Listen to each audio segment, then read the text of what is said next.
हैं और vice chancellor Punjab engineering college को, क्योंकि अब यहाँ डायरेक्टर लिखा है वैसे, लेकिन मुझे भी आइडिया है कि अभी से यूनिवर्सिटी का दर्जा मिल चुका है, तो पैक जो चंडीगढ़ है उसके ये वाइस चांसलर हैं, इनका भी हम स्वागत करते हैं। और आप देख सकते हैं कि अभी मैं फिलोसफी की बात कर रहा था, लेकिन दो लोग तो जरूर, एक साइंटिस्ट हैं और एक इंजीनियरिंग बैकग्राउंड से अरोड़ा जी होंगे, तो एक मिक्स कॉम्बिनेशन हमारा इस पैनल में है। और ये लोग बात करेंगे पर्सनैलिटी ट्रांसफॉर्मेशन की, व्यक्तित्व निर्माण की या विकास की।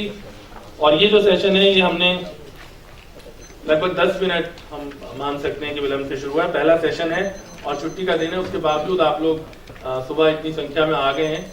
और मौसम भी ऐसा था जो शायद कल से जो बना हुआ है, अच्छा मौसम है वैसे, लेकिन शायद निकलने के लिए उतना कन्वीनियंट मौसम उस तरीके से नहीं है। लेकिन आप लोग इतनी बड़ी संख्या में आए तो आप सबका स्वागत है। मुझे पूरी उम्मीद है कि ये सेशन आपके लिए लाभप्रद होगा और आप लोग इससे कुछ व्यक्तित्व निर्माण की बेहतरीन टिप्स या बिंदु ग्रहण जरूर कर पाएंगे।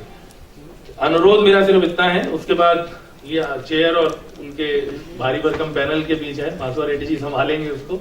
लेकिन अनुरोध केवल ये है कि हमने ये सेशन लगभग 10 पे शुरू किया, तो हम 11:40 तक 11:30 का देखिए, क्योंकि कल भी मैं सुन रहा था और कुछ सेशन लेट हुए थे और पैनलिस्ट मुझे इतना जानकारी नहीं है, मैं तो हिंदी विभाग का विद्यार्थी हूँ। लेकिन योग के लिए अगर मेरे मन में कोई शब्द आता है, जैसे खेल खेलते हैं हम लोग की, कोई शब्द दीजिए तो आप उससे मिलता जुलता क्या शब्द आपके दिमाग में आता है, तो मेरे अगर आप पूछेंगे कि योग से मेरे मन में क्या आता है, तो अनुशासन आता है, डिसिप्लिन आता है। तो अगर हम लोग समय से खत्म कर पाएंगे तो वो सबसे बड़ी एक मिसाल होगी इस बात की कि हम लोग इस चीज का ध्यान रखते हैं, अनुशासन का ध्यान रखते हैं। तो अब जो समय तय करना है, क्योंकि 6 स्पीकर हैं और अगर हम अपनी चेयर को मिला लेंगे लास्ट में जो बोलेंगे तो वो 7 हैं, तो वो आप समय का विभाजन सर रेड्डी सर आपके हाथ में है।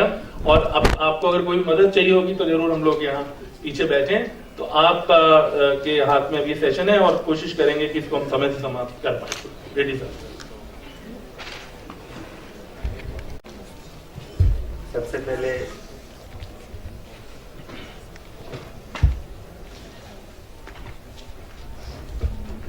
पहले इस सेशन में सत्र में जो भी पैनलिस्ट हैं, मैं उनको बहुत हृदय से स्वागत करता हूँ। यहाँ उपस्थित सभी गणजन और डेलीगेट्स सभी को मैं अपनी ओर से स्वागत करता हूँ, आमंत्रित करता हूँ। मैं ज़्यादा समय नहीं लेते हुए एक टॉपिक जो है पर्सनालिटी ट्रांसफॉर्मेशन थ्रू योग, योग के जरिए हमारा व्यक्तित्व का में जो बदलाव, उस पर मैं 2 ही शब्द कहूँगा। महर्षि व्यास ने पतंजलि का जो योग सूत्र, उस पर व्याख्यान करते हुए बताया योग समाधि। आजकल जो भी हम देख रहे हैं, योग का थोड़ा सा पहलू जो फर्स्ट स्टेप्स है, हम स्थूल के बारे में बात करते उतना ही देख रहे हैं, लेकिन योग का असली ज्ञान प्रारंभ होता है जब हम ध्यान करना चालू कर लेते हैं। ध्यान करने के बाद ही हमारा असल में व्यक्तित्व में परिवर्तन चालू हो जाता है। It is called behavioural modification. So only when we can meditate, we able to meditate as said in the yoga of Patanjali, a true transformation will come.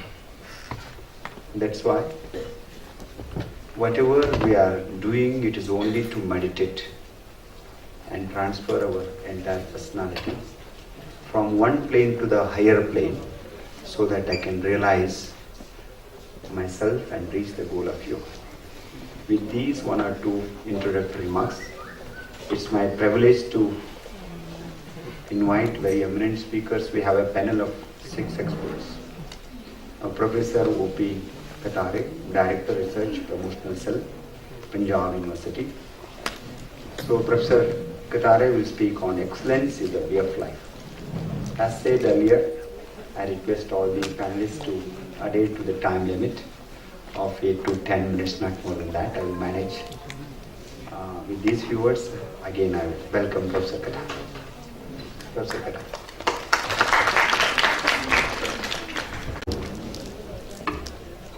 morning to you all. I say good morning. So what to say at the outset, just to be thankful to one and all. First, thank goes to our national leadership. Professor Gurmeet Singh ji, when Professor holds the mic, discipline goes off. Teacher अनुशासित हो जाता है. मैं कोशिश करूंगा. So first thank goes to our national leadership. Otherwise हम सोचते थे अपनी क्लासों में पढ़ाते वक्त कि कुछ बातें अपने विद्यार्थियों से करनी है और उनको किस तरीके से करें. हमारे लीडरशिप ने पूरे विश्व में एक मैसेज दे दिया है कि योगा से हम दुनिया को रास्ता दिखाएंगे. और हम थैंकफुल हैं विश्वविद्यालय के, पंजाब विश्वविद्यालय के, जिसको दिल से स्वीकार किया है. हमारे गवर्नर साहब ने कहा था कि संत जो हैं वो भविष्य में काम करते हैं. उस समय उन्होंने कह दिया था कि 175 years आफ्टर ये ऐसा होगा, और उसके चिन्ह उस समय उनको दिखने लगे. इसमें आज हम लोग फॉर्चुनेट हैं कि इस महायज्ञ में, इस जो कि कहा गया ये इवेंट नहीं, ये मूवमेंट है. Yoga is not an event, it's a movement, एक क्रांति है. और इस बड़े प्रोजेक्ट में हम सब सहभागी हैं. वो सोल्स सारी जो उस केंद्र की तरफ बढ़ रही हैं, उस सेंटर की तरफ बढ़ रही हैं, इकट्ठी होती चली जा रही हैं. विषय personality transformation through yoga. Yoga कर्मसु कौशलम. As a director of research Punjab university, I am selfish. Why? एक तो मैं फार्मेसी का हूं. बहुत से लोग यहाँ फार्मेसी वाले हो सकते हैं. हमारे होम्योपैथी के हेड यहाँ बैठे हुए हैं. Our concern is cancer. Why cancer is not being cured? Why are not we are able to provide the solutions, therapeutic solutions, remedies? Why our doctors, pharmacists, healthcare professionals are not level to that level of consciousness? ये हमारे लिए worry है. पहली slide में महात्मा गांधी को हम salute करते हैं. ये गांधी भवन आप देख रहे हैं इस स्लाइड में, और इस के फ्रेग्रेंस में, एसेंस में, इस स्पिरिचुअल एसेंस में हम सांस लेते हैं और छोड़ते हैं, प्राणायाम करते हैं. This is the beauty of the Punjab university. That's why we are rated number 1. Recently we got the SOCHAM Best Campus Award.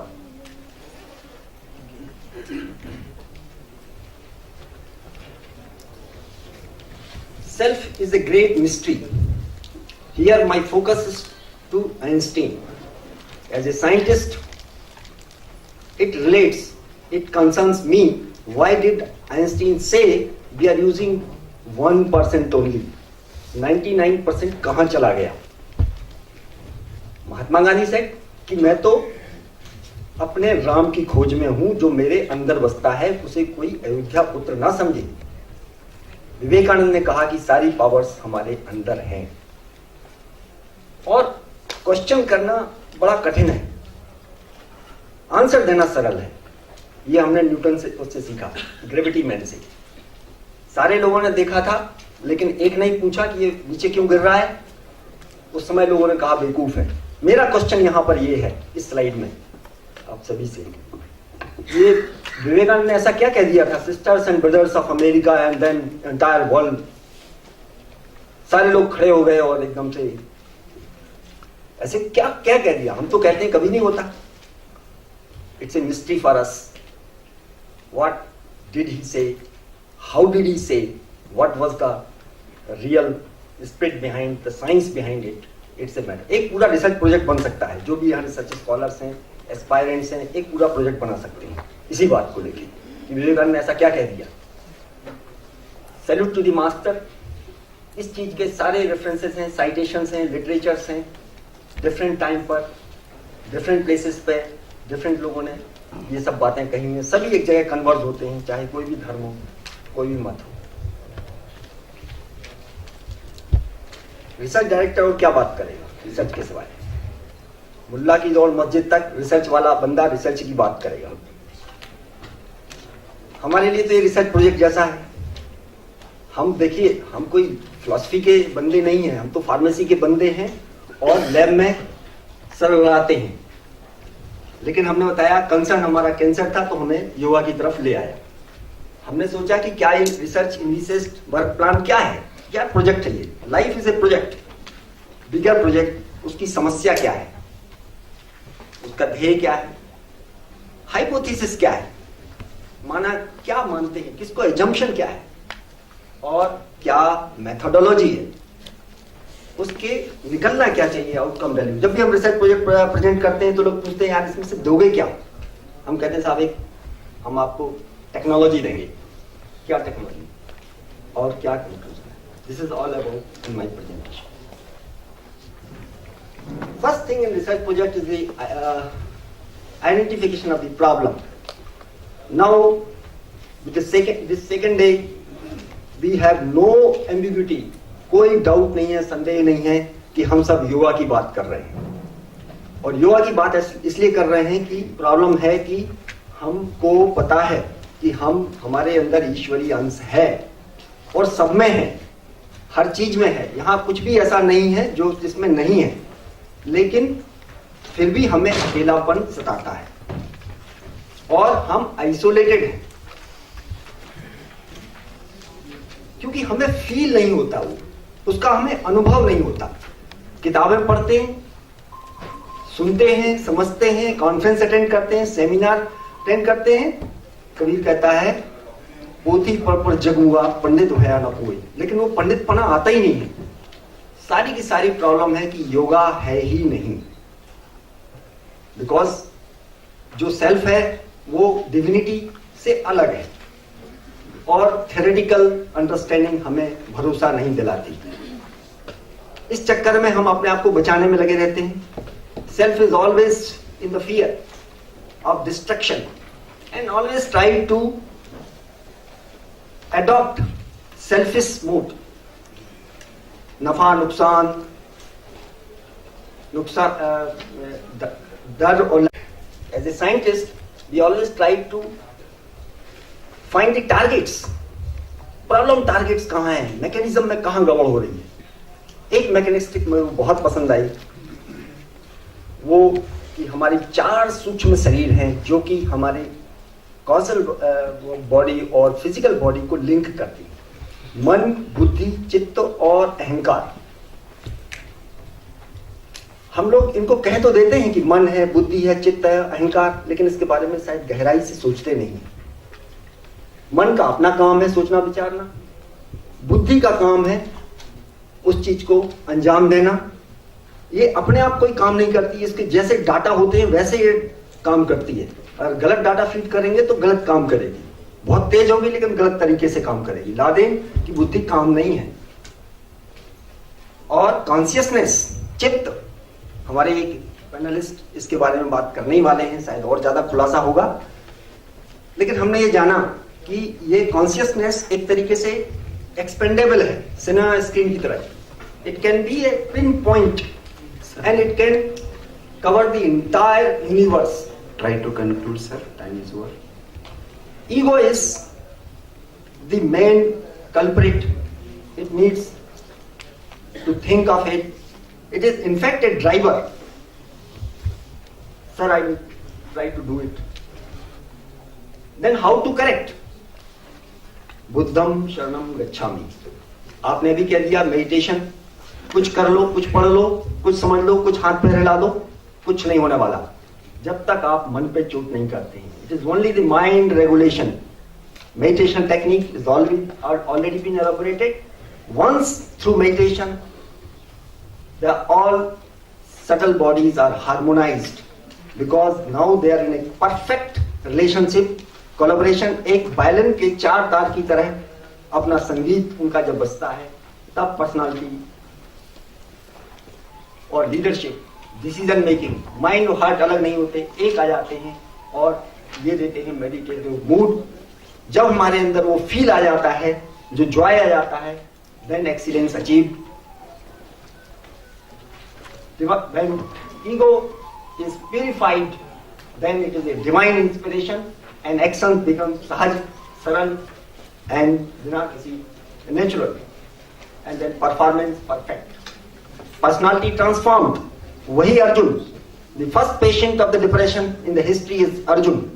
The personality transformed, the barrier depressed turns into barrier, and then this is the balancing act, Raja Janak model, where the spirituality and materialism go hand in hand, and bird can fly only on two wings. This is the You Correct program at Vivekananda Center that we have been conducting. Professor Nandita is the other coordinator, the head of the Vivekananda Studies. 2 self-development programs we have conducted successfully by the collaboration with Sri Ramchandra Mission, and it is a well-structured program. Actually, we are targeting the younger generation, the youth. That is the target of this yoga. And success recipe, the last one, sir.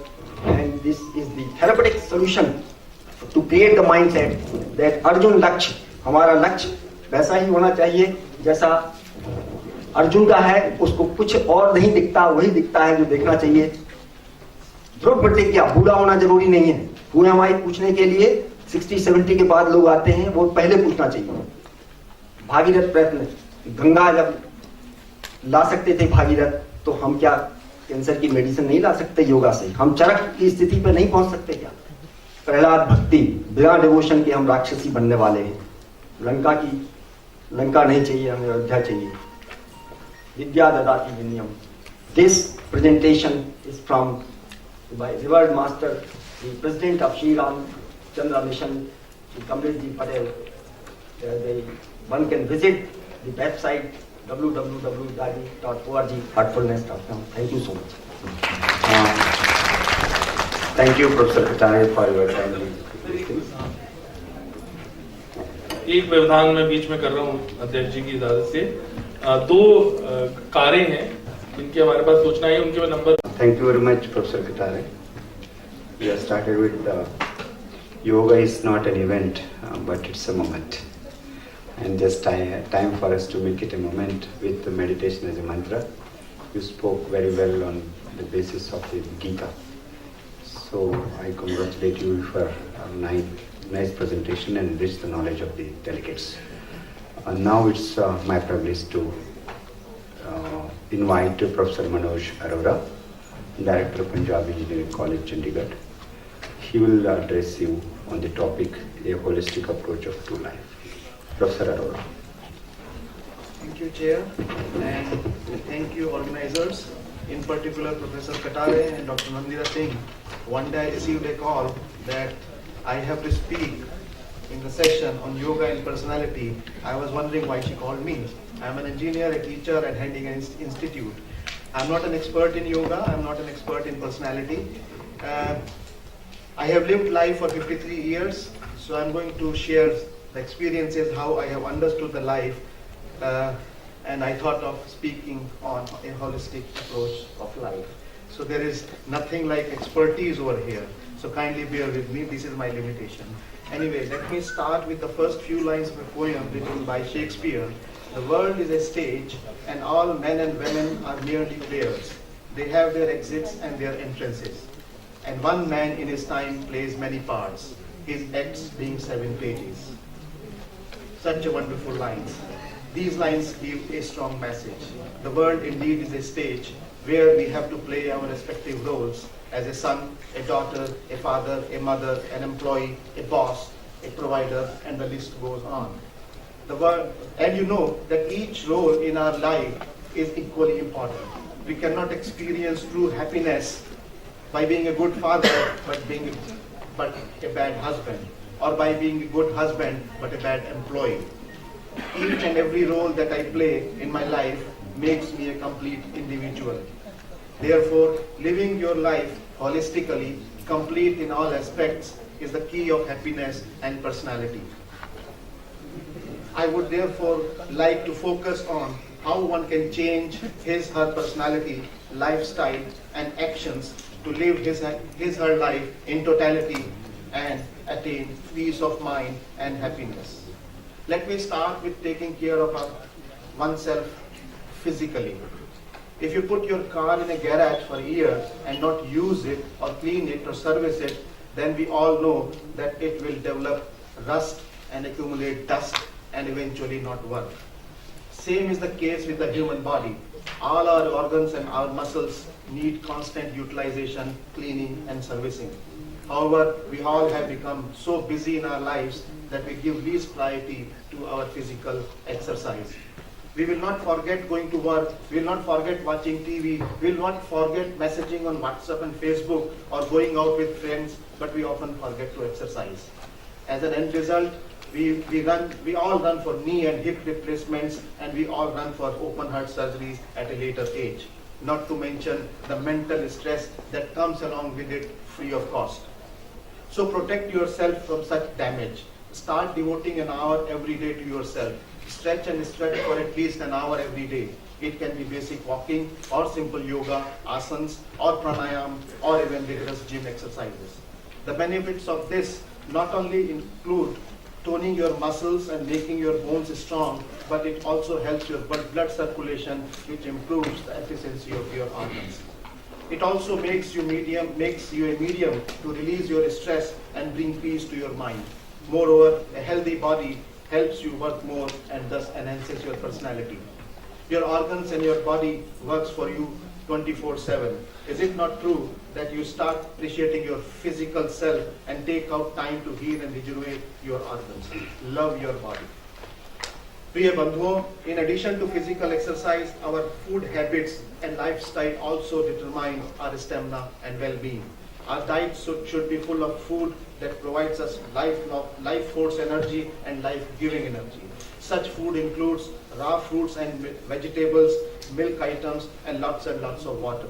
Along with our diet, we also need to ensure that we are taking enough sleep every day by not overstressing ourselves with work and by not overindulging in late night parties.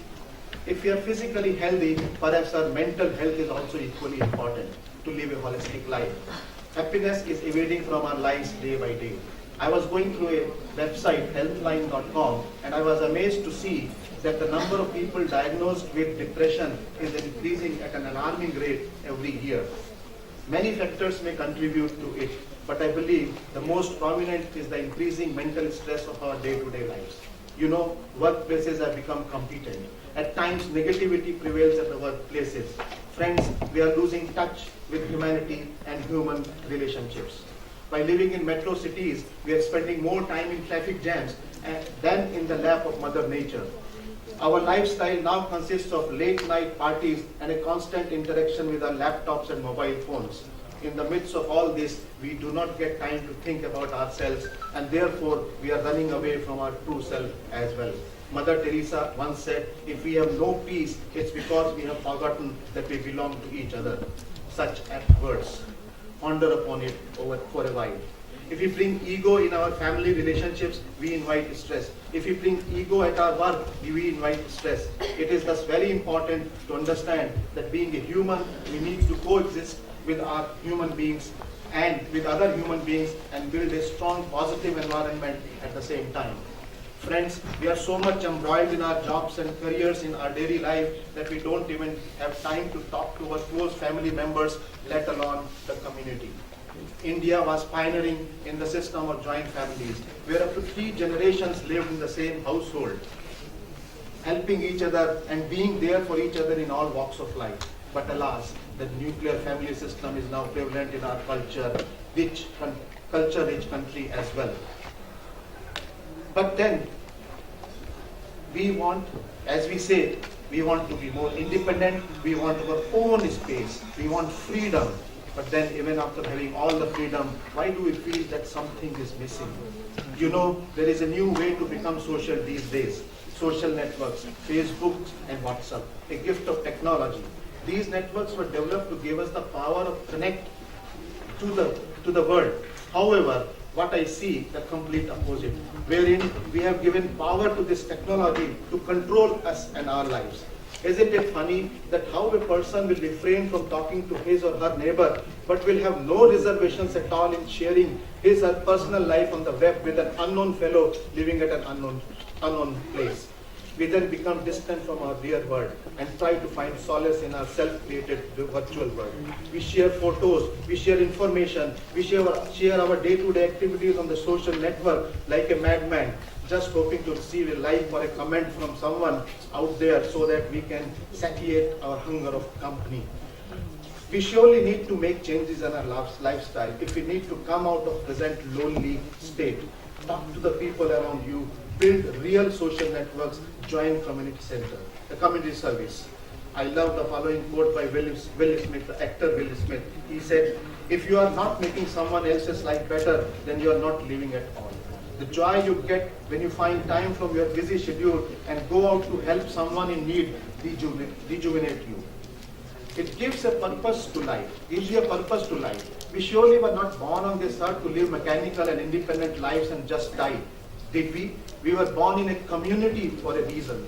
Let us all revive the warm spirits that is buried deep down within us. All this will help detoxify our mind and help us invest in positive activities. Nevertheless, we also need to strive to build a balance between work and the personal life to ensure mental peace. Steve Jobs once said, "The only way to do great work is to love what you do." Therefore, we need to choose a profession that gives us satisfaction. Even if you are trapped at a place which is against your liking, and try and understand your work and give your 100%. If one company does not offer you the contentment of work and peace of mind, find a new job. It is not worth staying in a negative swamp. It would only pull you down to its level and entangle you in its vicious tentacles. In short, find a job that you love. And if you don't love your job, then find a way that makes you positive about that job. Now let me come to the personal life. If you are not able to give time to your family because of your work life, then what is the use of working so hard? You work to earn. You are allured towards lucrative jobs so that you can live a comfortable life with your family. However, if you are neglecting your loved ones just to earn more, doesn't that defy the purpose of earning in the first place? Also, most of us come home with a bad mood, sulking about the day at office. "Honey, I had a bad day at work." Friends, home is a place to relax and meditate and love. It's a positive place, and thus every one of us should try to preserve that energy. So you had a bad day at work. Isn't family supposed to give you love and warmth? Professor, please conclude. I'll give me a couple of more minutes because I'm a teacher, so teacher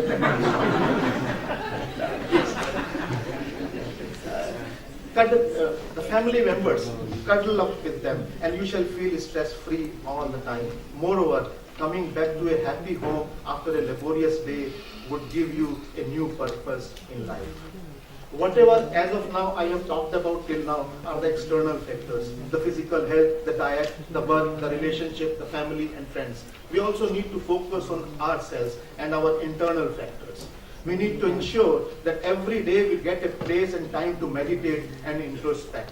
We need to stop complaining about the bad around us and then build a habit of creating the good within us. Pranayama or breathing exercises play an important role in this. When you breathe deeply, your thoughts align. When this happens, you become more focused and peaceful. Deep breathing also provides each and every organ with more oxygen, and thus it helps in revitalizing your body. लंबी सांस लो, लंबी सांस छोड़ो. एक बार मैं एक joke भी पढ़ा था बाबा रामदेव जी के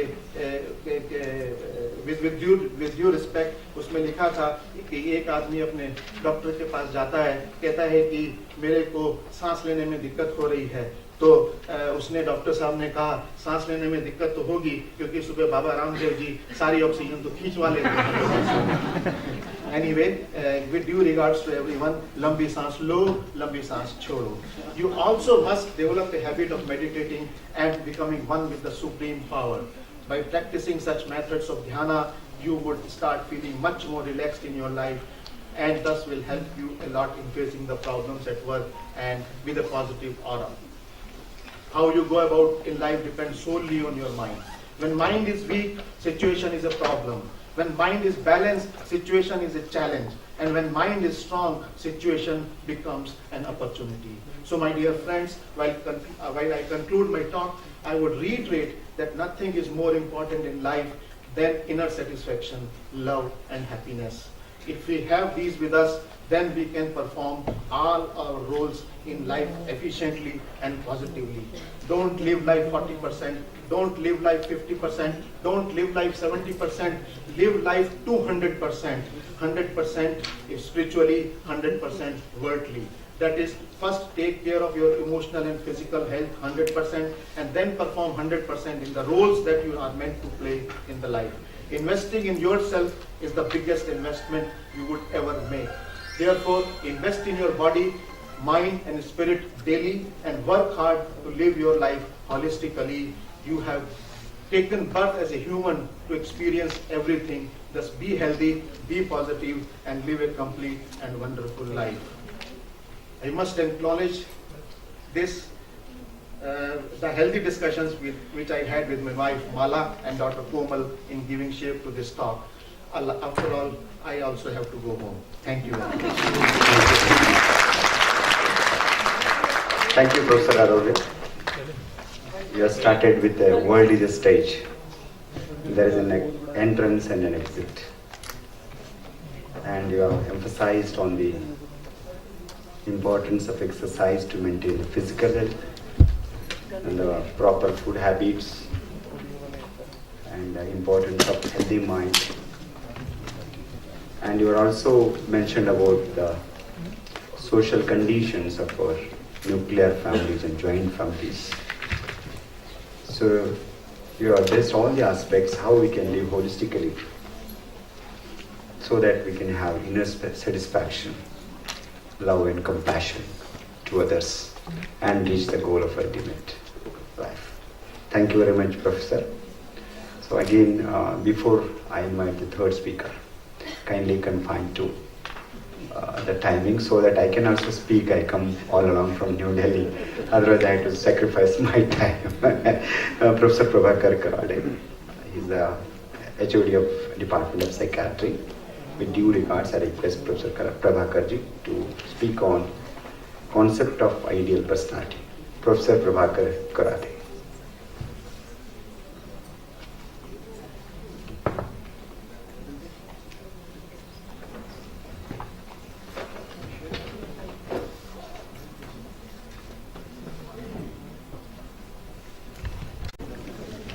Good morning, everybody. Mr. Chairman, sir, dignitaries on the dais, and colleagues and Please maintain the silence, please. Thank you. colleagues and distinguished guests. I thank the Chandigarh administration and the Punjab University, particularly Professor Asha Madgil and Professor Nandita Singh for honoring me with this invite. Thank you very much. My topic today is the discussion on A-Guna personality, concept of the ideal personality. My presentation is mostly conceptual and academic. This word A-Guna you might not have heard before because as per psychiatric parlance I have coined this word.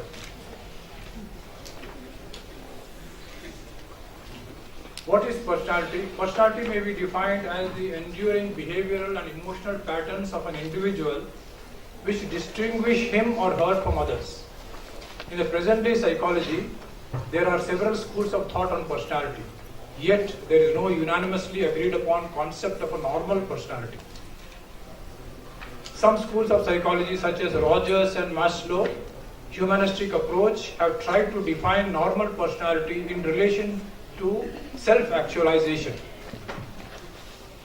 This school stresses upon the peak experiences of ecstatic emotions in self-actualized individuals, but there is no clear concept of self-actualization or the self-actualized individuals. There is no paradigm to study abnormality. Yet modern behavioral scientists went ahead describing and classifying personality disorders. The question here is, without having an agreed upon concept of a normal or an ideal personality, what is the justification in trying to label some personalities as disorders? How do we determine abnormality without a standard model of normality or the ideal personality, ideal as the paradigm to compare with? In the absence of a paradigm, the investigators would subconsciously compare the subjects of investigation to themselves in order to determine abnormality. A major bias thus enters into the study. The aim of this presentation is Western studies have otherwise contributed immensely to the study of psychology and psychiatry.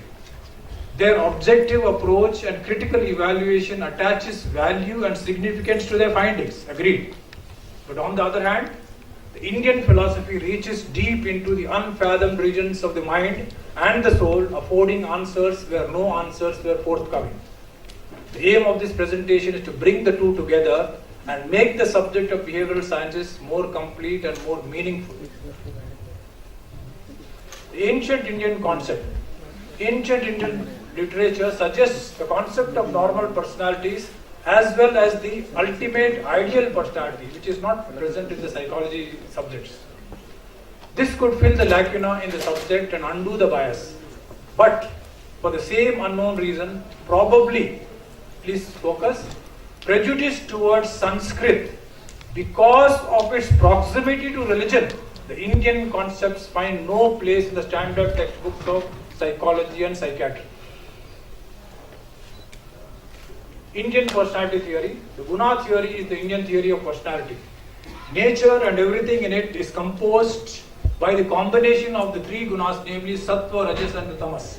The ratio of combination is responsible for the material as well as the qualitative properties of any substance or living being.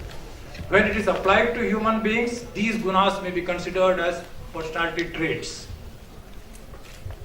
The theory of the gunas are qualities that are applied in the description of personalities as also nature or food. Guna theory is the mainstay of the Samkhya philosophy. It is considered the rational theory of the Samkhya. It has later percolated into all schools of thought in the Sanatana Dharma such as the Nyaya and the Vaisheshika. It finds mention in the Upanishads as well as the Bhagavad Gita. Qualities of the gunas: sattvic persons, they are calm, altruistic, place others before self, they are at peace with themselves and with the society. Rajasic personalities, they are controlling, ambitious, dynamic, maybe selfless if the sattvic component is well balanced, but if the tamasic element is strong, then they may become aggressively cruel, just as many kings in history proved themselves to be. Tamasic personalities, they are dull, dependent on others, depressed, cunning, scheming, and have no drive in them. They may end up being jealous, destructive, and unproductive. They have the tendency to drug addictions and to crime. Now, when you look at this slide, there is no need to explain in words. Sattva, Rajas, and Tamas are self-explained here. Sattva is very calm and peaceful and altruistic. Rajas, you can make out the very posture is dynamic and aggressive. And Tamas, self-explanatory again. So based on these three gunas, the Indian theories have classified 16 plus 1 personalities. Now what is this 1? This 1 is what we are going to discuss about, the ideal personality. Now there is a classification of the 16 16 personalities, sattvic personalities, rajasic personalities and the tamasic personalities. If you focus on the tamasic personalities, the first one is Pasana. He is animal-like, somnolent, excessively sexual, probably hints at the present-day rapist and criminal who does not have any empathy to the victims. These are abnormal personalities. Matsya, fish-like, unstable, wrathful, irritable. Vanaspatya, vegetable-like, dull, vegetative. These tamasic personalities may be taken as personality disorders or pathological personalities.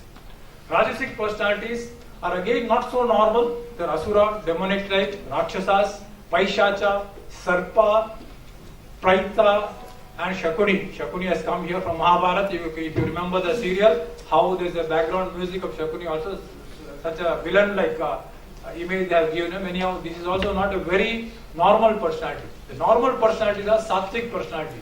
Brahma, saintly-like, Arsa, like the rishis, disciplined and self-absorbed. Aindra, like Indra, happy, extrovert and brave. Yamya, like Lord Yama, detached from action. Varuna, sober and conservative. Kauvera, fond of luxuries and recreation. Gandharva, fine arts, singing and dancing. These may be considered, these 7 personalities may be considered as normal. Now, qualities of personalities, the admixture of the 3 gunas makes a personality. No individual is exclusively sattvic, rajasic or tamasic. The predominance of one guna over the other 2 qualifies them to be identified with that guna. Depending upon the ratio of combination, any number of individual type of personalities is possible, just as in the case of basic colors and music. As you know, 3 basic colors can give number of colors, and 7 musical notes gives innumerable tunes. So is it with the gunas and the personalities. Classification of food as per the gunas. Even the food we partake is classified into sattva, rajas and tamas. Simple vegetarian food that is non-pungent, non-spicy and freshly prepared is sattvic.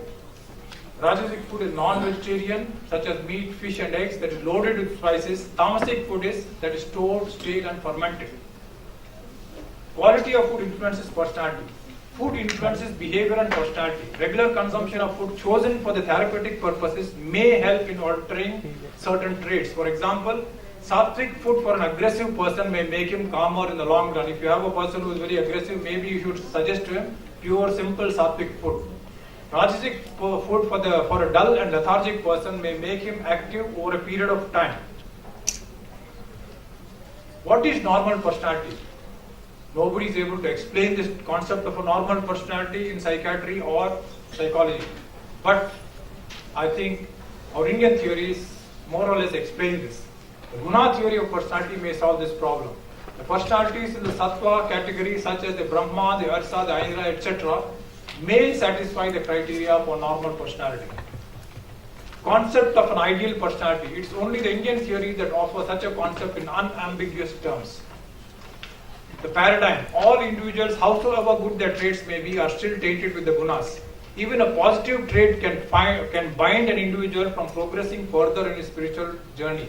Only such an individual who remains above and untouched by the gunas is said to be an ideal personality. Such a state is called the nirguna state, and the individual is addressed as a gunatit. But the term nirguna is a misnomer. What we emphasize is not absence of the gunas, which is not possible, not realistic, but staying above and remaining untouched by the gunas is a gunatit or an aguna personality, as I have coined it. This is the concept of the ideal personality, personality that stays above and untouched by the gunas. This concept may be considered as the paradigm in the study of personality disorders. This is my suggestion to behavioral therapists all over the world. Qualities of an aguna personality. Although living in the midst of the gunas, the aguna personality remains uninfluenced by the gunas. He abandons all mental desires. He is self-absorbed. He is undisturbed by distress. He has no desire for unnecessary pleasures. He is free from attachments. He is neither overjoyed in victory nor resentful in failure. He withdraws the sense from the sense objects. He is courageous, steadfast, non-envious and has good conduct. He is well versed with the scriptures. He is firmly established in dharma. References may be Bhagavad Gita and Balakanda of Ramayana. And you may wonder if there any guna personality in our midst. Yes, there can be one or two here and there, we never know. A guna personality doesn't have to be like a yogi in the forest. He can be amidst us.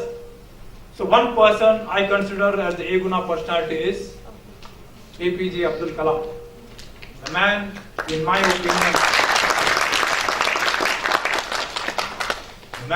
my opinion, has no depth. APJ Abdul Kalam will never die. He is always alive with us. Thank you. And another personality in Indian mythology, not necessarily mythology, in Indian history, suggests total transformation of personality is possible. And that is Maharshi Valmiki. Valmiki was a tamasic personality who was a dacoit and probably harmed many people until the Saptarshis came and gave him one solution. Please They continue, just said, Professor. 2 minutes, sir. They said Mara, and this Mara became Ram, Ram, Ram, and Valmiki went on with Ram, Ram, Ram, and then he became a sattvic personality, or maybe an ideal personality, who authored the world famous epic Ramayana.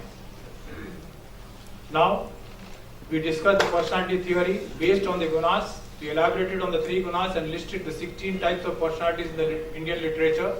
The term A-guna is suggested as an alternate expression for the ideal personality. APJ Abdul Kalam is projected as the modern day A-guna personality. Valmiki as the best example of transformation of personality. It is possible, and if I may quote an example in the studies conducted in NIMHANS, Bangalore, National Institute for the Mental Health and Neurosciences, Omkara Pranayama itself suppresses the amygdala nuclei, which are responsible for aggression. There are several studies like that. So it is also suggested that the ideal personality be considered as the paradigm in the study of personality and personality disorders. References? Thank you. From the psychiatric background, but you have presented a very academic, well-read presentation. You emphasize on the different gunas and most importantly 16 plus 1 personality and qualities of personality, classification of food and what type of food the personality eager to have. And you also explain about the normal personality, and most importantly you express about the Gunatita is a guna personality, and you have given the examples of Dr. Abdul Kalamji and how a person can transfer by the practice of yoga, and you have given the example of Maharishi Valmiki. Thank you very much for your nice academic presentation.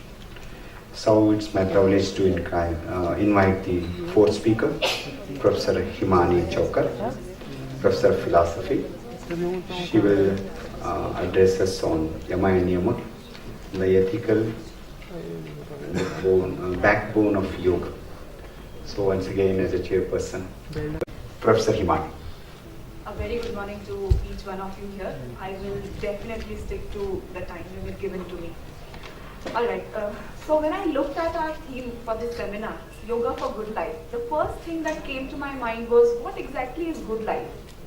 So when I thought about it from philosophical angle, I realized that Greek philosophers, especially Socrates, Plato, Aristotle, they all have pondered a lot about this question, what exactly is good life? And unanimously, they all have concluded that a virtuous life is a good life. And I think yoga philosophy is not at all different from that. Yoga philosophy also considers a good life as the one which is virtuous, the one which has the ethical backbone, which has strong foundation of ethics and morality. So that is the reason why I will be talking on Yama and Niyama, the first 2 limbs of yoga. And the very reason that they are first 2 is because they set the foundation for the yogic practices. My entire paper actually is all about how Yama and Niyama can be used as tools for self-transformation. Now here when I say self-transformation, it's not just as an individual, but as a teacher, how they can be put into practice with our students. How Yama and Niyama, which generally can be called as lofty ideals, how can they be put into practice? Are there any some simple techniques or processes which they can use in their daily life to make themselves more confident, make their lives better? I'm sure every one of you here will agree with me that their lives are not simple. Of course, our lives are also not simple, but at their age they have to face a lot of challenges. And I'm sure if they practice these small little techniques in their daily life, they will be far better equipped to deal with life. So, of course, I'm not going into the details of what yamas and niyamas are. I'm sure everyone here is a teacher and somewhere connected to yoga. So, skipping that part, I will be giving only my interpretation and my experiences of how I have, in small little ways, tried to put them before my students and how they have benefited by it. Alright, so whenever I deal with this particular topic with my students, I have realized that they all completely agree that Yama and Niyama are important. They want to practice it. They realize that it will transform their lives. But the question which they always ask me is how? How are we going to put them into practice? Simple yamas like ahimsa, satya, asteya. They look simple, but they are definitely not simple. So how do we put them into practice? Are there some simple tricks? And to be frank, I have literally tried certain things with my students and they have worked wonderfully well with them. Just to give you an example, we always think that ahimsa is something external. Something, we have to be non-violent to all the living creatures in my action, in my thought, in my speech, kaika, vachika and manasika. But have we ever considered how violent we are to our own selves?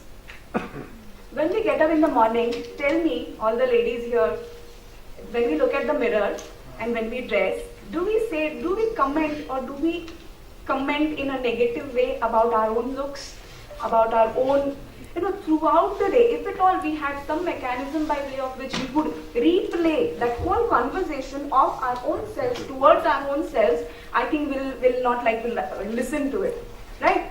I'm looking fat, I'm not looking good, I couldn't do my things properly, I hate myself. I had a student who used to always say, ma'am, I hate myself, I don't like myself. So isn't that himsa? Isn't that also a kind of himsa which you are indulging into on a daily basis? So what is the way out? How do we get this out of their system so that they start accepting themselves, they start loving themselves? Because I think that's the beginning of yoga, true yoga. So in my class, in the confinements of class, what I do is I ask them to write down on a piece of paper what are the feelings, emotions, people, things, events around them which make them negative, which introduces or which causes negativity inside them. So what happens is I give them some time and they write it on a piece of paper and I keep moving around in the class, and I have realized they think a lot. Initially they think a lot because they don't know, they have to introspect and they never actually have done that. So once they start putting those thoughts down on paper, I still give them time. Later on, I have realized over the years, they cut down upon their own list. And when you ask them, why, what are you doing? You wrote something and you're cancelling that out. They say, ma'am, no, I thought initially that it's something bad, but it's not that bad. This is more bad. So they give themselves some time to introspect that what exactly are those emotions, what exactly are those events which are causing trouble with me. So another important trick which I give them is that early in the morning, whenever they get up, just stand in front of the mirror and say that, just smile. Sri Ravi Shankar ji the other day said that even while meditating, even when you are silent, you should have a smile on your face. And the facial feedback hypothesis, Dr. Prabhakar would agree with me on this, that the facial feedback hypothesis says that even if you really smile, the emotions, everything inside you turns positive. So just stand in front of the mirror, smile at your own self and say that everything is going to be fine. Now I'm going to deal with this day absolutely well. Just say that to yourself and start the day. And I have heard from my own students that it works well. It actually has worked well with them. The same student who used to say that I hate myself, she came back to me and said, ma'am, I'm feeling much better now. So that's an advantage. That's about ahimsa, that's one way. Of course, I'm not saying that these are the only ways. There can be any number of such ways, and I'm sure each one of you here is a teacher and might be using some of such strategies. But these strategies have worked for my students definitely. Coming to Satya. Outwardly speaking, my students say, ma'am, I never lie. Why should I lie? Even the next one, that is Asteya. I don't steal anything, never ever. But when we make them aware of the subtleties of Satya and Asteya, they realize how all-encompassing these concepts are. So how do we practice Satya? What I tell them is to practice silence. Establish an inner dialogue with your own self. Just talk to yourself. We are unconnected, as somebody in the earlier presentation said that, we are more connected with the people around us on WhatsApp, on Facebook and etc. But we are unconnected to our own selves. So practicing silence or, cutting down on that internal chatter may sometimes help them to understand that what exactly is Satya and what exactly is their opinion. Because many times they get confused. Whatever they say, they feel that they are speaking the truth, but it is not actually the truth. It is their perception, colored by their emotions, colored by their prejudices, stereotypes, and so on. So practicing silence, I think, is a very good way of establishing Satya. Asteya, not taking away, not stealing anything which does not belong to you. How do we practice it? Practice it by giving back more than what we take, and making students realize that their happiness doesn't lie outside. Happiness lies within them. Happiness is not connected with a person. My friend said something and therefore I'm unhappy. I had a fight with my mother and therefore I'm unhappy. No, your happiness lies within you rather than outside. So just making oneself aware of these small little things inside can actually make them understand their true emotions. And once we understand our true emotions, it is far easier to control our external actions and activities. So that's how we can practice Asteya. Before going to Brahmacharya, let's talk about Aparigraha. Aparigraha, that is non-accumulation, are very difficult to sell in this consumerist kind of a society. Yes, I'll be concluding. I, of course, will not be able to go to niyamas, but I'm sure you all are getting my point and how exactly I have written about them. You can read them in my paper. So I'll be concluding in a minute. So Aparigraha, I think this is the best practice that you can suggest to your students. Aparigraha, not accumulating. In this consumer world, how exactly are we going to propagate this? So, telling them to acknowledge the abundance around them, asking them to understand the feeling of gratitude.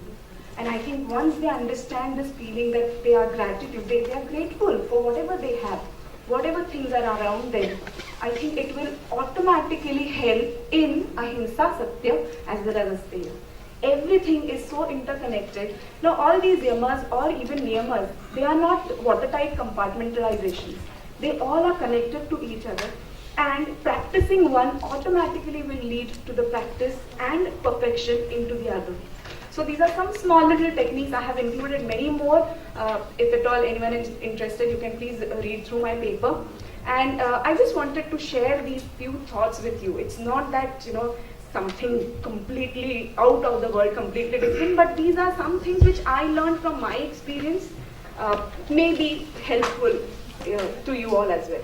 So thank you very much. I forgot to thank the organizers initially. I thank the organizers and Dr. Subhadra Joshi madam for giving me this opportunity to just share my views on this. Thank you so much. Thank you, Dr. Umani.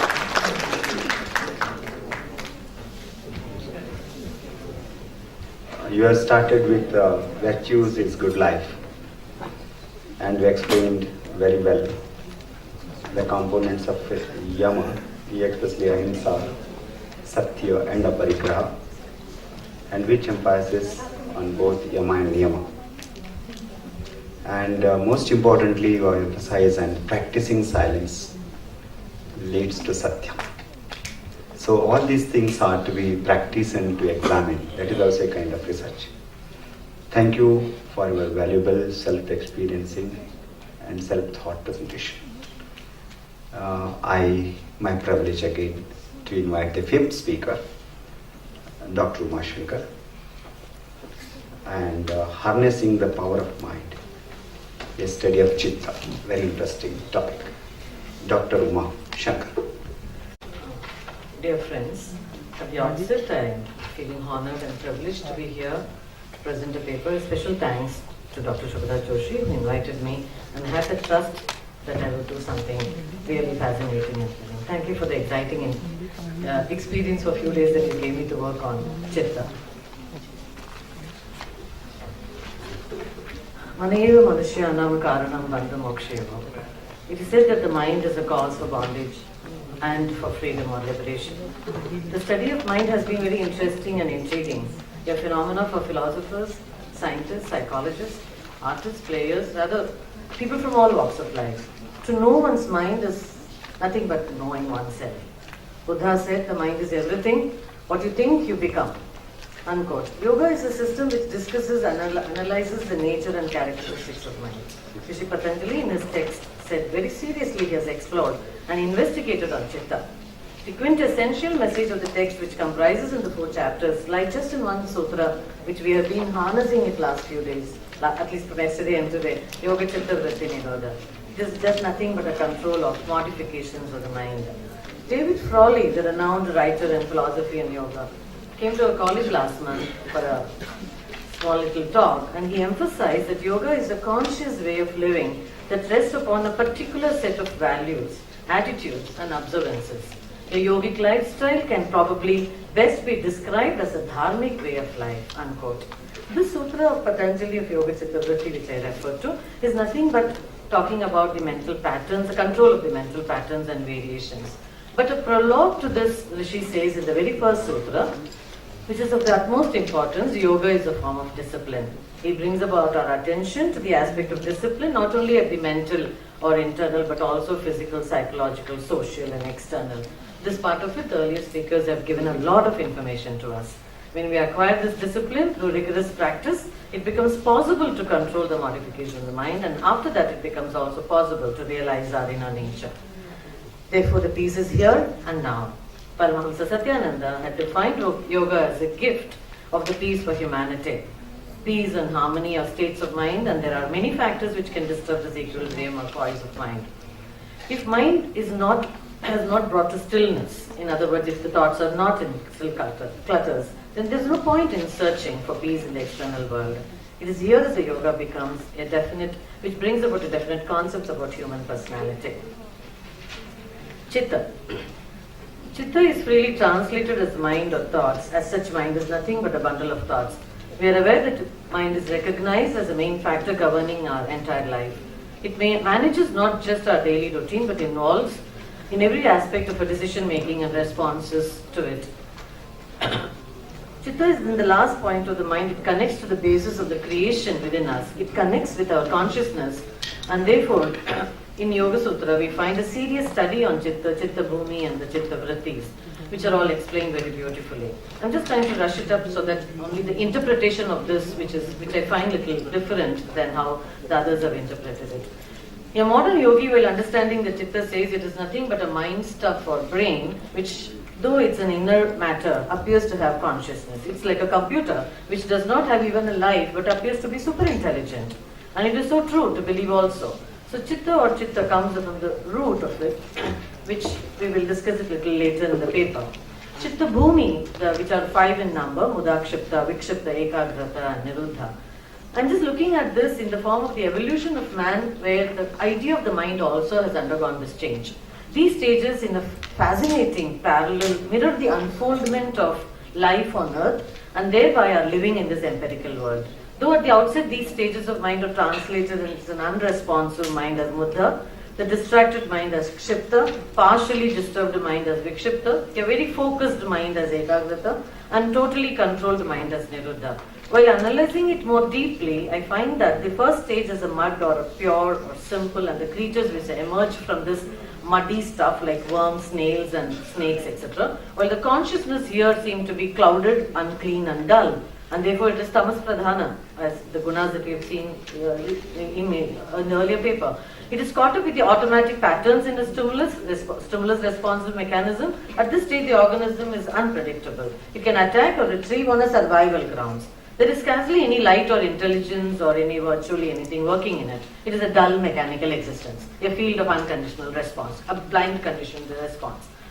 As the consciousness unfolds, the second stage emerges, which is called as a Kshipta. It stands for nothing but a scattered and a diffused and it is unstable mind. One can compare to a frightened deer or a panic-stricken dog or undecided to run or fear a helter-skelter. This mind stuff is highly disturbed, anxious, fearful, and there is no power to again to make a decision. The third development, which is of the Vikshipta, a partially distracted and partially settled or scattered. High levels of my animal life you do find in this, where some of the consciousness of that kind represent here. A lion not capable of stalking its prey, waiting in patience for hours. It could be like a watchful dog at home. Of some of them which are reverts in an aimless barking of that kind. When the mind shift starts to settle itself and become refined, it gains capacity to concentrate and to get focused more into one point itself. The mind shift which is more clear in decision making comes to the next level of ekagrata. So more developed animals exhibit this where they are. Even in Ramanashram, Ramana Maharshi has also given an example of a monkey which could remain in ekagrata for a few minutes, and when it's a monkey which is usually compared to a restless mind, but even it's possible to have absolutely ekagrata even in that state.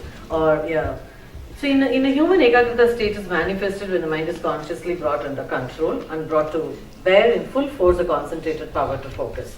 Chitta vritti.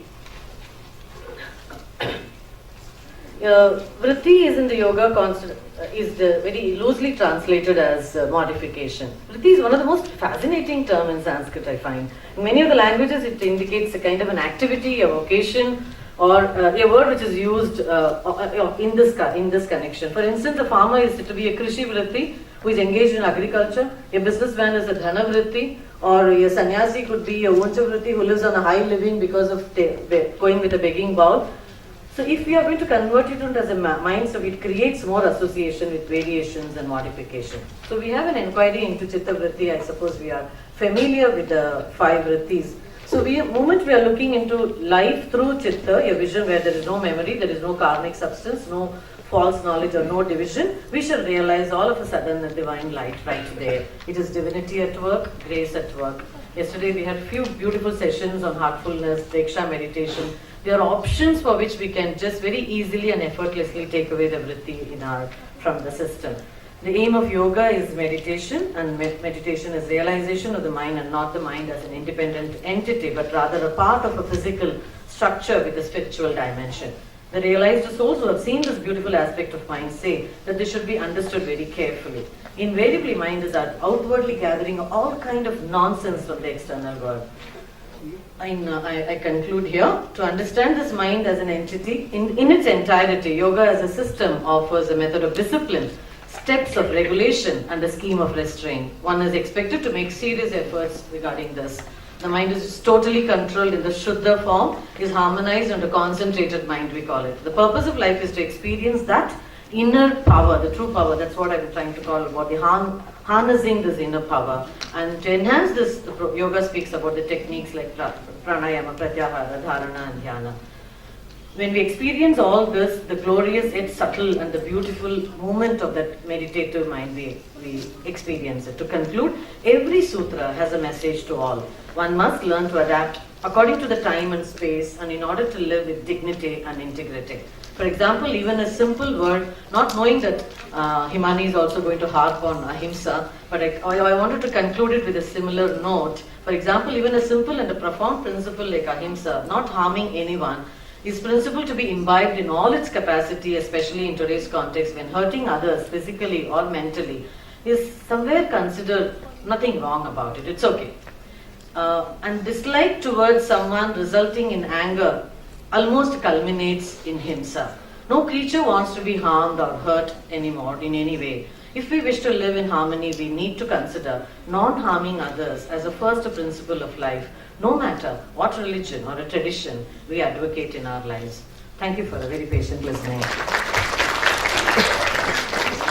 Thank you, Dr. Uma Shankar. Manayeva Manushanam Karanam Bandha Moksha. Mind is the cause for our happiness and also all bondages. You have started well, and you are emphasized on the Chitta Bhumis as explained by Vyasa. Muda, Kshipta, Vikshipta, Ekagra and Niruddha. And ultimately, you have rightly quote, E Sutra of Patanjali Yoga Sutra is a message.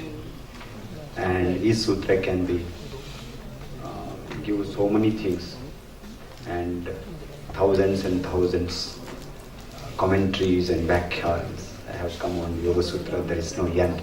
That much of enriched knowledge. 195 sutras of Patanjali give the entire message to the humanity. Thank you very much, Doctor. Now it's my proud privilege to invite the sixth and the last speaker, Dr. Milind Agrawal, Yoga Shastra for Personality Transformation. Dr. Agrawal. मैं हिंदी और English में मिश्रित भाषा में बोलने का प्रयत्न करूंगा क्योंकि ऐसा हमें एक अनुरोध किया गया था चंडीगढ़ एडमिनिस्ट्रेशन द्वारा. तो वेरी चंडीगढ़ एडमिनिस्ट्रेशन, हाय चंडीगढ़ एडमिनिस्ट्रेशन. सो गीता का इस योगा का फेस्टिवल है, आज एक उत्सव है. So I will avoid making my session very academic. I speak in general, informally and share some of my thoughts and experiences. Please bear with me. So, quick introduction with gratitude. Who am I? This is not the primordial question which philosophers ask, ki main kaun hu, who am I? This is who am I as in Milind Agrawal. And why am I saying this?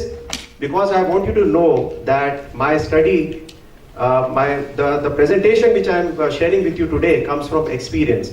I am a student of applied philosophy and not pure philosophy as much. So who am I? I'm a lifelong student of the Gita and its applications. I learned yoga at S. Vyasa University at Bangalore. I learned the Gita from my mother and from various commentaries on the Gita. I studied Indian philosophy under my guide, Dr. Shubhada Joshi. She's here with me. And I practice Brahma Vidya and yoga daily. I am building a technology company. I'm an engineer and a management graduate from the US. And after that, I did my PhD in Indian philosophy. And, I want to gratefully acknowledge all the scholars and practitioners of yoga and the Gita whose works I draw inspiration from. Now, why am I telling you all this? I'm a businessman. मैं हमेशा अपने फायदे की बात सोचता हूँ और मैंने फायदा ढूंढते ढूंढते बिजनेस में बहुत रुपया कमाया, नाम कमाया और भी मन नहीं भरा और फायदा चाहिए था. तो फिर मैं इंडियन फिलोसफी में चला गया, वहां पर भी फायदा ढूंढा. तो भगवत गीता में मुझे फायदा मिला. वो फायदा मैं आपके साथ शेयर करना चाहता हूँ. तो किसको चाहिए फायदा? आज हम उत्सव मनाने आए ना, तो मैं आपको सीक्रेट्स बता दूंगा कि वो फायदा मुझे कैसे हुआ और आप सबके लिए वो फ्रीली अवेलेबल है. 2 रुपये की भगवत गीता रेलवे स्टेशन पे मिलती है जी, उसी में फायदा छुपा हुआ है. कोई लंबी चौड़ी बात नहीं है इसमें, बहुत आसान है. आप उसको देखें, पढ़ें, स्वाध्याय करें, पारायण करें, आपको लाभ होगा. Yoga is becoming popular. Billions of dollars of market around yoga-centric products and services. I studied in the US. I was in the US in March. बड़ा कारोबार चल रही थी योगा के नाम पे. योगा के नाम पे बनियान बिक रही है, योगा के नाम पे हेलमेट बिक रहा है, चटाइयां बिक रही है, बहुत सारा काम हो रहा है योगा पे. और बड़े बड़े नंबर बनते जा रहे हैं. किसी ने $1 बिलियन कंपनी खोली है, किसी ने $1 मिलियन कंपनी. लेकिन फायदा क्या हुआ? योगा के बारे में क्या है प्योर फिलोसफी, क्या कॉन्सेप्ट है योगा का?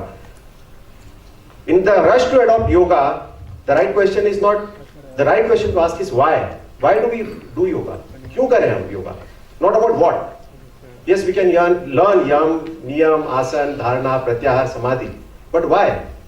So I want to provoke this thought in all of you कि क्यों सीखें हम योगा, क्यों पढ़े हम गीता, क्या फायदा है उसमें? वो फायदा मैं आपको बताऊंगा.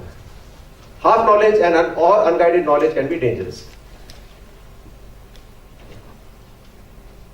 So search and research. I like to break down the word research because somebody has done the search, we are kind of doing research. So is there any authoritative text, manual or guide around philosophy of yoga? Yes, the Gita and Patanjali Yoga Sutras. What is the Gita? Okay, let me start with this definition. How many of you have read the Gita or at least पन्ने पलटे हैं किसी ने?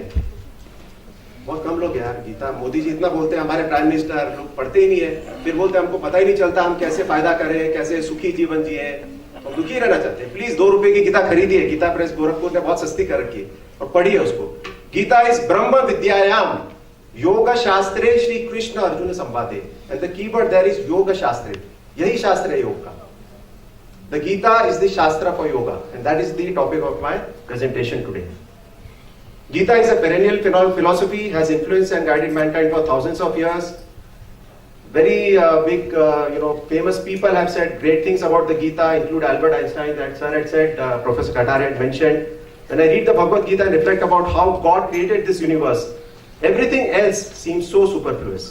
Mr. Nehru, Pandit Nehru, our first Prime Minister, said some good things about it. Swami Vivekananda said, Aldous Huxley said, and lots of good people have used Gita as a beacon for guiding them.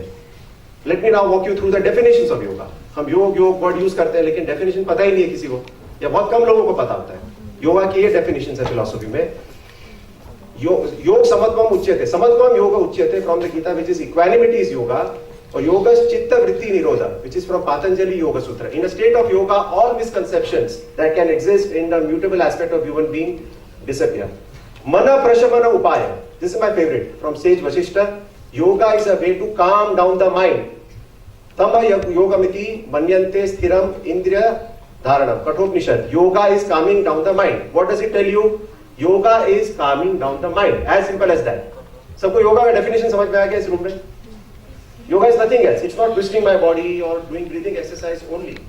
Well, they help you to calm down your mind. But primarily yoga is calming down your mind. That's it. As simple as that. The Gita. Gita has 18 different ways. Not one, not two, not three. 18 ways of calming down your mind. 18 chapters. After every chapter it is written, every chapter has a name which says yoga. Arjun Vishad Yoga. That's also yoga. And I'll tell you why Arjun Vishad. A lot of people use the word depression, dejection, so I'll clarify that. How can one, a depressed person, be in the state of yoga? How can he be calm in his mind? These are the 18 types of yoga. Freely available. No copyright. Lord Krishna did not copyright this. It's available. It's our knowledge. Our country's dharohar. हमारे देश की धरोहर है हमारी संस्कृति की. इसको लीजिए, ग्रहण कीजिए, पढ़िए और अपनाइए. मैंने अपनाई, मुझे बहुत फायदा हुआ है. अभी तक होता जा रहा है फायदा. Despondency and yoga. I want to spend half a minute here because people question me. Arjun विषाद योग कैसे हो सकता है? जो आदमी दुखी है वो योग की स्थिति में कैसे आ सकता है? तो ये थोड़ा लंबा चौड़ा एक्सप्लेनेशन है स्वामी चिद भावानंद जी का. वो कहते हैं कि there are two types of dejection. One is when I did not get anything, कि मुझे ये सब चाहिए था, बहुत सारी चीजें चाहिए थी लाइफ में, वो नहीं हुई तो मैं उदास हो गया. अर्जुन का वैसा डिजेक्शन या डिप्रेशन नहीं है. वो कह रहे हैं कि मुझे वैराग्य जैसी भावना हो गई, मैं अपनी ड्यूटी के बारे में कंफ्यूज हो गया हूँ, मेरा कर्तव्य क्या है, मुझे उसके बारे में बोध नहीं हो रहा है. उस अवस्था में जब आदमी डूबता है तब उसको एक काम माइंड की स्थिति आ जाती है जहां पर वो नॉलेज ग्रहण करने की पोजीशन में आ जाता है. तो ये भी एक योग ही है, अर्जुन विषाद योग. सो हम जब दुखी होते हैं तो ये ध्यान रखिए कि आप आपकी इच्छाएं की पूर्ति नहीं हुई इसके लिए आप दुखी हो, कि आपको वैराग्य की भावना आ रही है. अगर वो वैराग्य की भावना आ रही है तो you are probably tending towards Arjun Vishad yoga and not the former one which is not yoga. That is a disturb mind. You need to kind of come to yoga.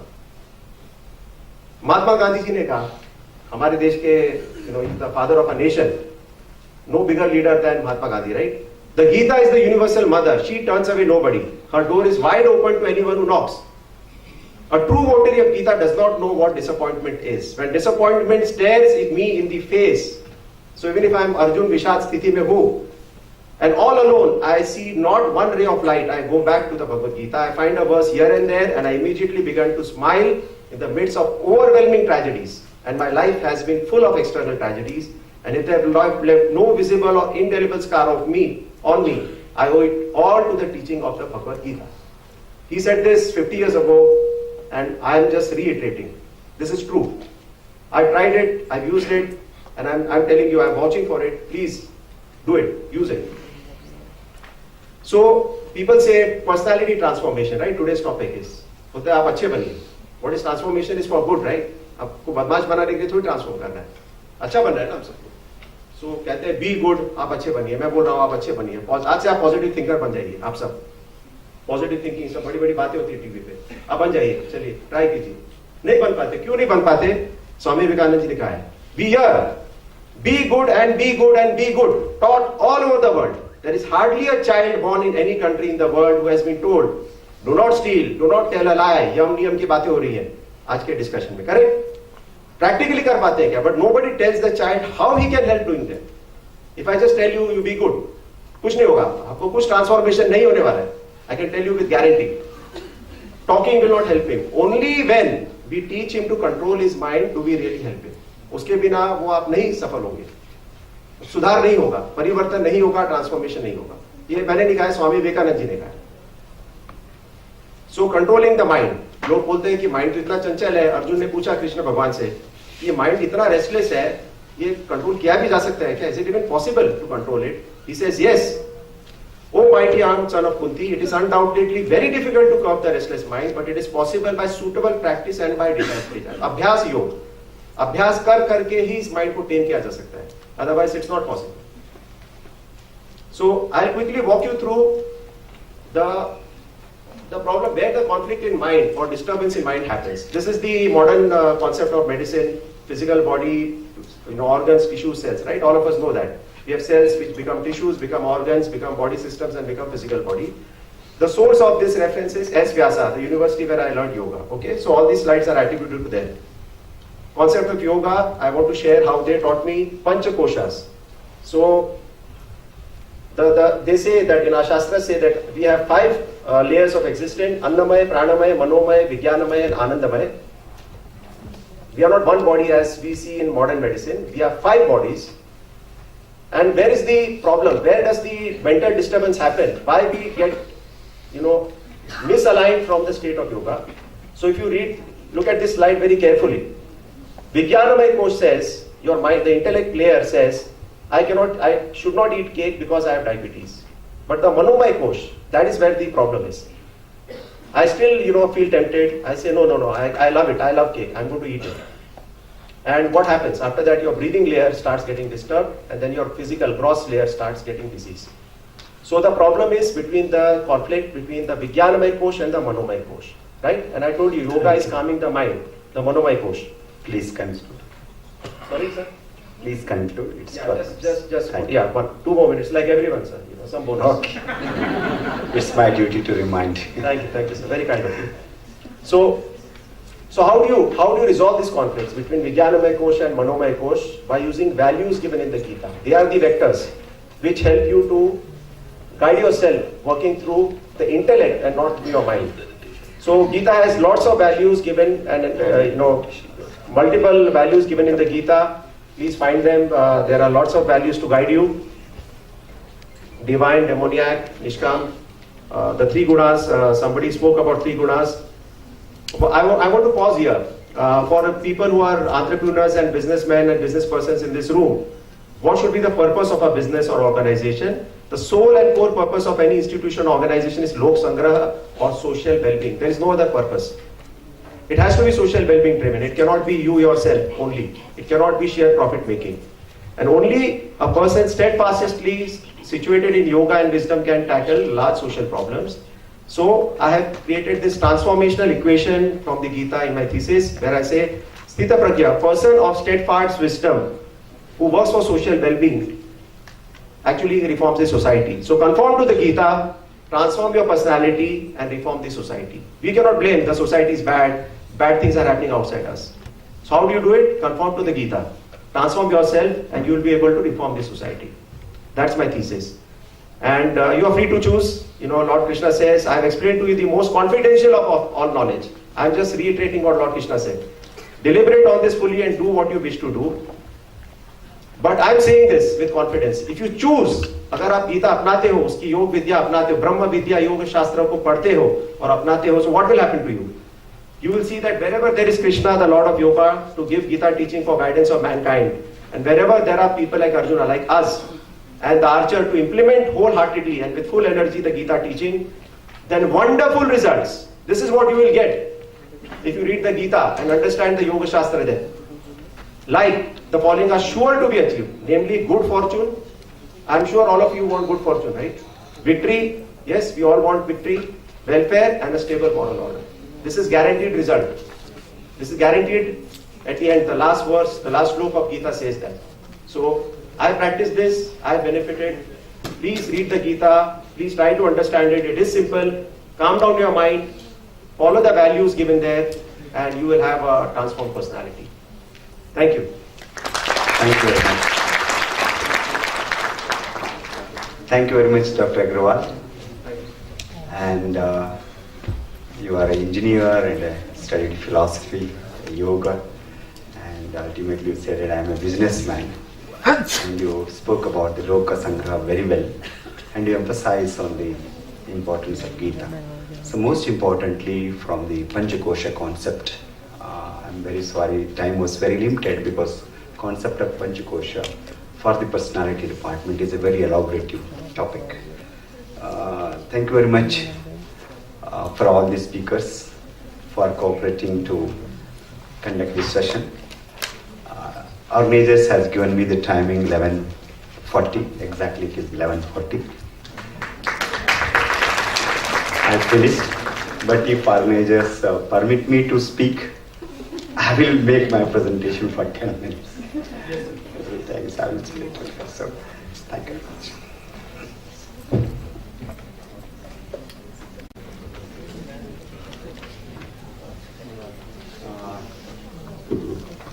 I've been introduced to the senior most Professor Madam Joshi. My pronouns to you. And very learned scholars in the dais. I'm very much linear to share this dais. I am 54. I had while going through the various aspects, the whole session is very academic. There are engineers, there are psychiatrists, psychologists, philosophers, and businessmen. And it's a bunch of different speakers. For me, during last few months, being in the government of India, we are engaged in the successful organization of the second International Day of Yoga across the country and also globe. And I'm very happy about, apart from our busy schedule, I'm able to come for a few minutes to, being a teacher, I love to speak. But I'm really happy to be associated with this session.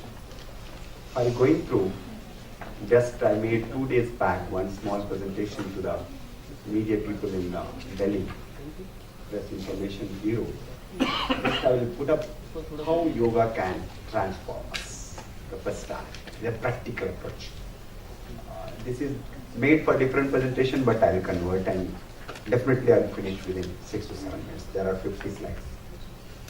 Where we get the references of yoga.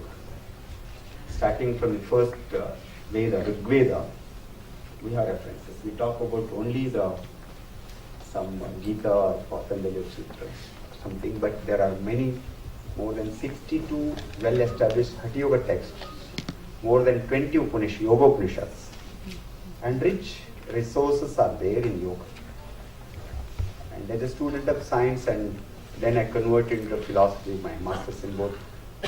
It's amazing to see the vast literature and the practical aspects available in our ancient texts. And we have different traditions, Vedanta, Sankhya Yoga, Tantra, Jaina, Bauddha, and Sufi tradition. So we have different schools derived from. We're talking about only Ashtanga Yoga, Patanjali, or some Hatha Yoga practices. Kindly see I made it very categorically. I studied for 8 years, different schools. But all these schools leads where I found two most wonderful yogis who presented the art of meditation, the technology of meditation, Maharishi Patanjali and Buddha. Especially Buddha in his Dhammapada. He started with life is painful, it's a sad. Birth is painful, living is painful, relationships are painful, death is too painful. So misery is the fact. So suffering is a fact, and what's the way to overcome this suffering? And he has given the means. Meditation is the means, yoga is the means. For me, yoga is meditation. And several speakers also endorse that. So entire emphasis, our transformation comes when we really meditate. But we are seeing now in the name of meditation, so many guided meditations, some singing, dancing, so many things are going on. But if you see the technology of Arya Ashtangika Marga of Buddha and Patanjali's Ashtanga Yoga, and we'll find a wonderful way of meditation and how we can meditate. One is, there are prerequisites as emphasized by one of our professors. Yama and Niyamas are prerequisites. They are quality control. I'm in health ministry. Always I use something which is our health meaning the terminologies. They are quality control. If you practice asana, pranayama and dhyana various, but there are no yama niyamas, there is no quality. And that's why they are quality control. But before starting meditation, there is a concept of Shatkarma. Are you doing Shodhana? And are you doing Mitahara? First of all, Yuktahara. according to season, day, night, and convert into Mitahara.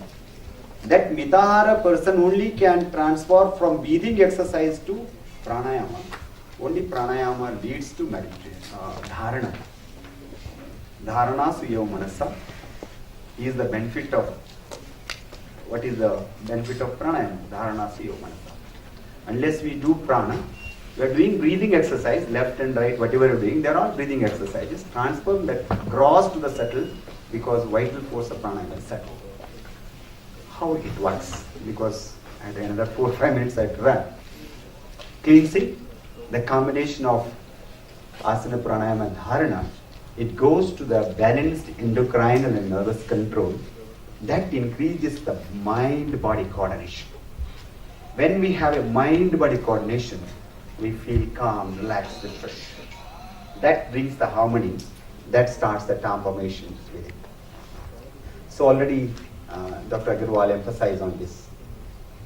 How we have to practice the intervention. You have seen the yogic protocol. We have prepared it last year and we have modified. We start with purification, yoga, exercise, and the Shodhana Kriyas. Then there should be a diet modification. One of our eminent speakers talk about the healthy food habits. Postural modification. We stand, I was sitting for an hour, half, and we sleep, we walk, and our postures are not correct many times. So that brings the imbalance in the prana. That's why postures are devised to harmonize our energies inside. That takes to the breathe regulation, leads to pranayama. Then that brings the relaxation. Only when we relax, then only we can concentrate. Only when we try to concentrate for prolonged time, then meditation happens. Meditation cannot be taught. Meditation happens. प्यार किया नहीं जाता, प्यार हो जाता है. ध्यान किया नहीं जाता है, ध्यान हो जाता है. So for that, Maharishi Patanjali emphasized Ashtanga Yoga, Karma Shuddhi, Snayu Shuddhi, like this, all the one anga he has explained about. But I mix the Tantra and Ashtanga. In Tantra Yoga, in Hatha Yoga they emphasize on the yogic cleansing practices. There are 6 in nature. Then we have micro-circulation practices. There are 57 micro-circulation practices. Some of you practice in the Common Yoga protocol, just a moment. Then it's a wonderful sadhana of Surya Namaskar. It's not asana. It is not mentioned, but it's a combination of asana, pranayama, bandha. It's a whole sadhana, one. Then you go to the asanas. There are innumerable asanas, but people like me and you, we need some 8 to 12 asanas. Forward, backward, lateral, twisting, topsy-turvy, and balancing. 6 types of asanas. You have to do every day in our day-to-day life so that I can keep my entire central nervous system in order. Where there are some essential factors. I am skipping all these things. Where our chakras are aligned, these are all our energy centers. Through the chakras, I can maintain the nervous system, healthy nervous system, both central nervous system, autonomous nervous system. Like this a balance will come. See? Then it goes to the entire alignment, will lead to the pranayama. When you do pranayama, different pranayamas, again, there is a pancha prana in the body. They will be aligned through our Ida and Pingala, enter into the Sushumna, so that we can channelize the whole network of you. Keep the seed. This is our physiology. If a good teacher, he will find the blocks, where is the prana blocks in the body. And by different asana, different mudra, different yogic practices, we remove the blocks and channelize the energy. You are not taking anything from outside. Something I am taking from Sahasrara, the ultimate source, that's all. So like this, the control, we are talking in terms of medical terminology, cardiovascular efficiency. Control of breath to control of lungs, lungs to heart, heart to vagus, vagus to prana, prana to mind. Many people practice pranayama, but I am not controlling my mind. We are practicing breathe, not the pranayama. Only regulation of prana brings the control of mind. Then for that breathe regulation, we need some bandhas, we need some mudras, and that bandha and mudra, slowly it leads to the concentration and meditation. And even we have various poses and various methods. There is a preksha, there is a vipassana, there is a Om meditation, different kinds of meditation have been emphasized. But these are all the very standard techniques from body, breathe and mind, how we can align. That will be. But if I want to transfer, what is the transfer personalities? We have active and flexible body. A person must be calm and quiet. अनुशासन के बारे में बात करते हैं हम लोग, but it should be the अनुशासना. Positive thinking, control over emotions, most importantly action and relaxation, which is missing. What is that action and relaxation? In Gita it is emphasized. Karmanyevadikarasya ma phaleshu. We always do the karma with attachment, but yoga teaches us to do the karma with detachment. That detachment of doing, the art of doing the karma leads to action and relaxation. And there is efficiency, there is sincerity. That type of action and relaxations only list in the blissful awareness. For me, that is a change of personality. So, and these are all the different modules we like it. So we have several studies have been conducted on physical, physiological, biochemical, and all these studies, and even WHO has recognized yoga as one of the best traditional entity, traditional medicine, and I'm very happy to say that our institute has been identified as the collaborative center of the yoga. Like this, the whole transformation will be possible by the practicing of yoga. Thank you very much for your attention.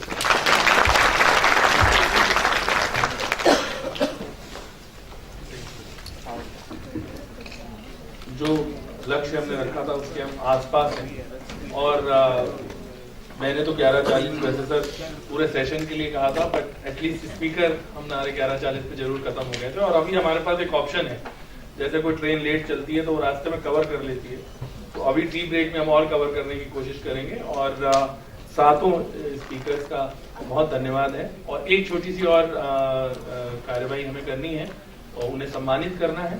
वो एक औपचारिकता है लेकिन वो बहुत तहे दिल से, क्योंकि बहुत सारी ऑर्गेनाइजेशन सेमिनार के साथ, सिंपोजियम के साथ जुड़ी हुई है, उनको भी हम इन्वॉल्व करना चाहेंगे और चंडीगढ़ प्रशासन तो है ही। तो मैं अनुरोध करूंगा सबसे पहले श्री रविंद्र साठे जी से, जो CEO हैं centre for institutional building and leadership studies, जो आप देख भी रहे हैं, जो एक को-होस्ट हैं इस इवेंट के, कि वो सबसे पहले जो हमारे चेयर हैं, जिन्होंने आज सारी कार्यवाही को अच्छे से संभाला, बल्कि हमें उधर से कष्ट भी नहीं दिया। नहीं तो मोहब्बतनामा कल एक सज्जन हमारे यूज कर रहे थे, हमें कोई पर्ची भी नहीं देनी पड़ी और आपने खुद ही संभाला। सबसे पहले जो हमारे चेयरमैन है सेशन के, उनको वो सम्मानित करें। आप लोग तालियां बजाएं।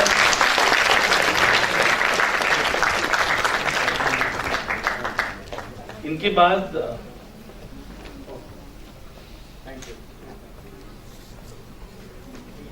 साठे साहब का भी धन्यवाद, क्योंकि वो भी मुंबई से चलकर आए हैं और मुंबई यूनिवर्सिटी का और मुंबई की इंस्टीट्यूशन का, और सबसे ज्यादा प्रतिनिधित्व शायद मुंबई का है।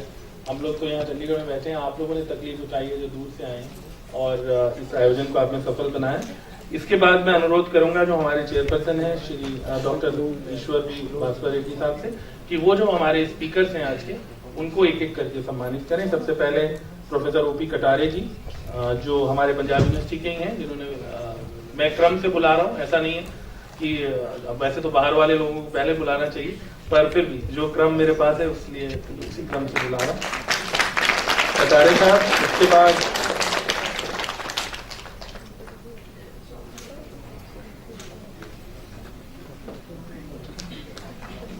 उसके बाद प्रोफेसर मनोज अरोड़ा, जो वाइस चांसलर हैं पंजाब इंजीनियरिंग कॉलेज के।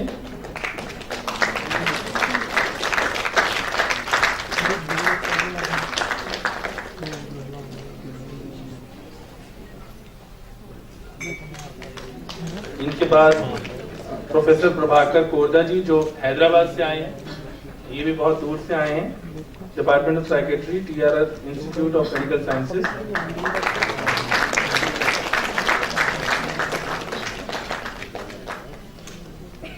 इनके बाद हिमानी छोकर जी, जो रुइया कॉलेज मुंबई यूनिवर्सिटी है।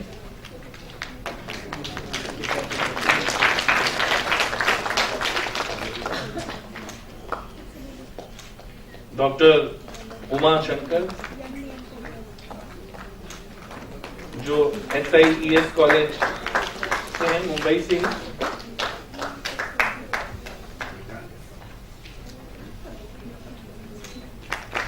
और उसके बाद डॉक्टर मिलिंद अग्रवाल जो again department of philosophy Mumbai university से।